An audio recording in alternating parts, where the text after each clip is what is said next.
parking lot and driveway were badly paved and had black splotches where they had repaired the cracks. The barren field with two flimsy soccer goals was surrounded by a few trees that were hidden by the enormity of the school.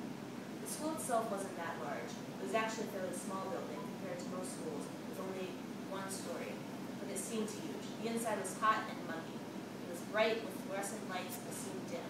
The carpets were orange with numerous large brown stains, and if you looked really closely, then you could see miniature black symbols. Can you all picture that in your head? I went to school there. We called all of our teachers by their last names, except for our science teacher. We called him Sean. He was a pretty good teacher, young and fresh, with new ideas. He always brought in great hands-on projects. For example, when we were learning about erosion, he shared with us a riverbank that he had made out of sand and rock, and pouring water down the river, he showed us how it worked. Is that Sean in the picture? That's my science teacher, Sean. I drew that. That's not really too long, but close. It's a picture. In our classroom, on a shelf, lived Oswald. Do you guys see Oswald? He chose his name democratically. He lived in a medium-sized tank with about 6 inches of water and 1 rock. I felt badly for him. Oswald was a red slider turtle. He was the main focus of attention for about 2 weeks, and then he was shoved aside. We once put a goldfish into his tank from one of the others, and setting up a video camera overnight, we saw him eat it.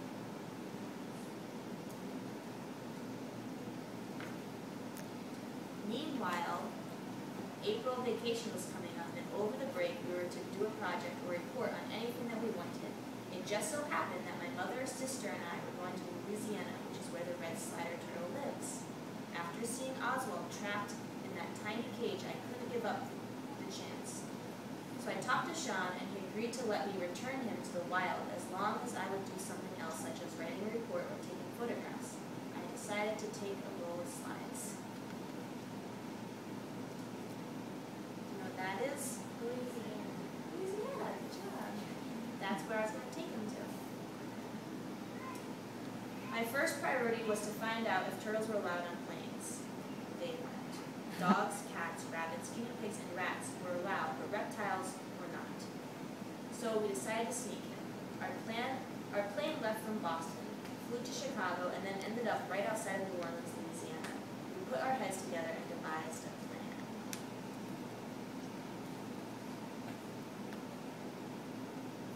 What do you think I'm going to do? Sneak it. On our car trip from Maine to Boston, we kept Oswald in a hamster's traveling cage with some water. When we got there, we slept overnight in a hotel. The next morning, we did the same thing in the car ride from the hotel to the airport. When we got to the airport, we first boarded our luggage and then went straight to the bathroom. It's us in the car. It was a rather stressful process. When we walked in, the heat blew you back and the smell of urine and sweat invaded our bodies. The bathroom was full of women, some with their crying children hanging at their sides, others with their business suits and briefcases. There were young girls with their trendy backpacks on to their fathers, whom they flew to see every weekend. We had to wait in line for the sinks. When we finally got to one, we took Oswald out, dampened the paper towel, wrapped it around him, and placed him in my front jacket pocket. We poured the water out of the traveling cage, dried it out, and put a few books in it. Why do we put books in the traveling cage? So they would think like it was all like that. Right, that's exactly why we did it. Our next step was to make it through the metal detectors. My mother had thought of a story on the way down from Maine for us to tell if we got caught and needed a way out. Is this true? Probably. We would tell the security guard that my grandfather had passed away and his dying wish was to release his greatly loved pet turtle into the wild. But as it turned out, we never had to share this story. We made it through the metal detector without anyone noticing the bulge in my jacket and then onto the plane safely. Who's that? That's supposed to be my grandfather in the story that we were going to tell. of the smaller ones. It had 3 seats on one side and 3 seats on the other side. It had a muffling sound to it, as most planes do, and it smelled of shaving cream. When we had taken flight, we took the books out and poured some water into the traveling cage. We then put Oswald back into it and put him under the seat. Every once in a while, I would reach my hand down and Wait, can you tell us about that picture?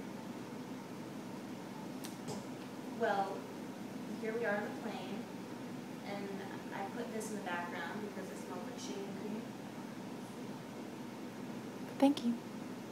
And that's shaving cream on this person's face.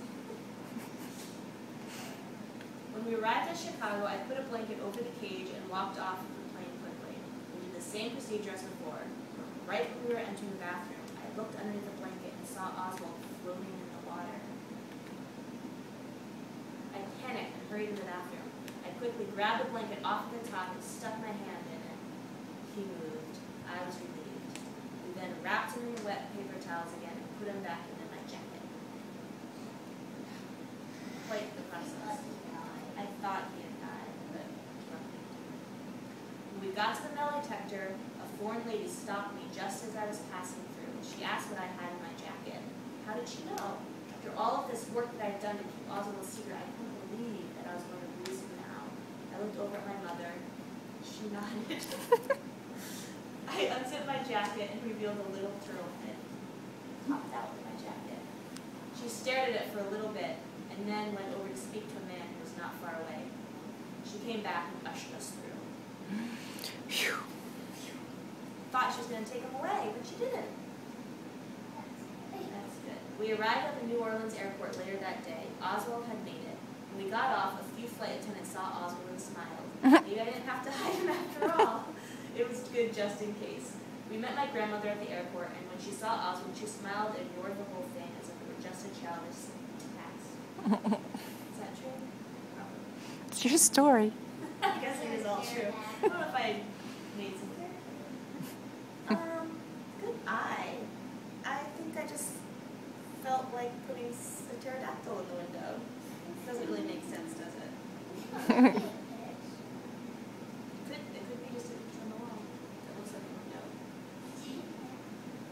We had to wait about 4 days before releasing Oswald because the swampy area was in a different part of town.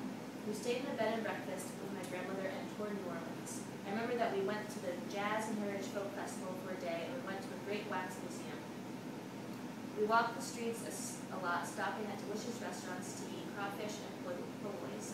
Meanwhile, Oswald was swimming around happily in the tub. It was a lot bigger than the tank he was used to. Awesome! Finally, towards the end of the week, we ventured out into the bayous. We decided to take him to the Bayou Territorial Refuge, where he would be protected. It was a fairly long trip to take, but it was worth it. The place was beautiful. There were nice long trails with wooden planks that wove their way throughout the swamps. We saw lots of animals such as tree frogs, smooth-ground turtles, beautiful lizards, and alligators. And dinosaurs. No, we didn't really see dinosaurs.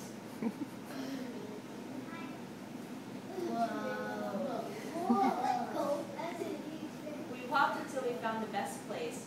It was a miniature beach, just perfect for a turtle, that was hidden on the side of the trail. There was a small slope that led straight into the water. There were green bushes growing on the left and beautiful flowers on the right.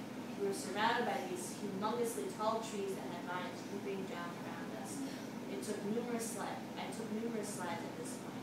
Then came the best part of the whole trip. I placed him down in the sand. He stood there for a second, adjusting to the environment. But it didn't take him very long. He waddled straight into the water and swam around. I could feel his energy pouring in. He went under a couple times and looked back at us and swam off. Is that true? I don't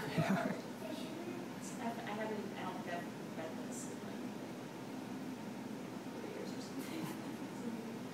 I don't know. I just felt like putting a really big goldfish in the water. The next day, we left for the airport early in the morning. We went back to the business-suited people, the crying children, and the girls on their way to visit their fathers. We went back to the muffled sounds and the smell of urine and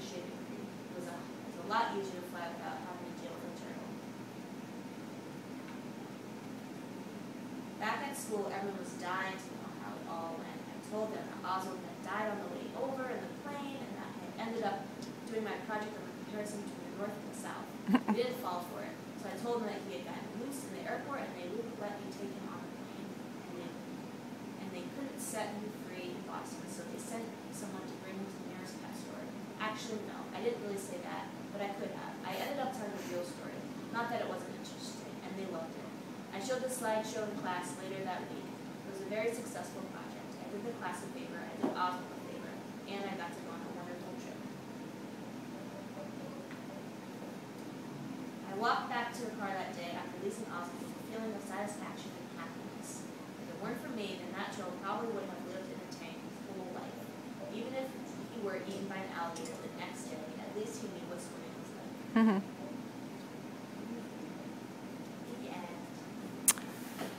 Yay! I can't clap.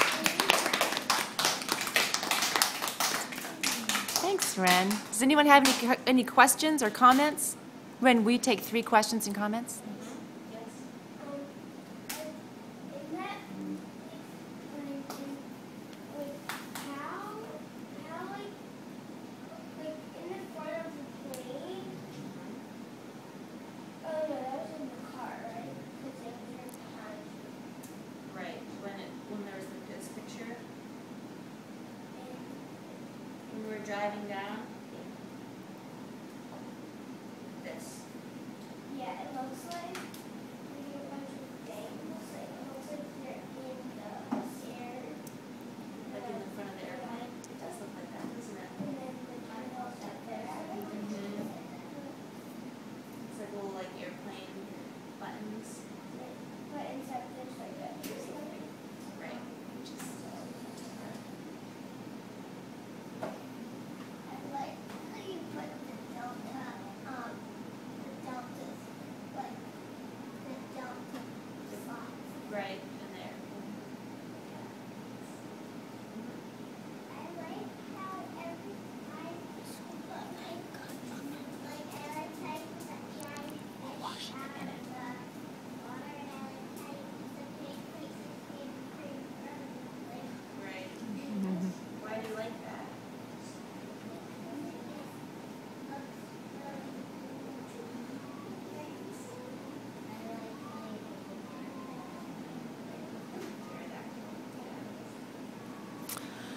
All right. Well, thanks, Wren. Thank you for coming in.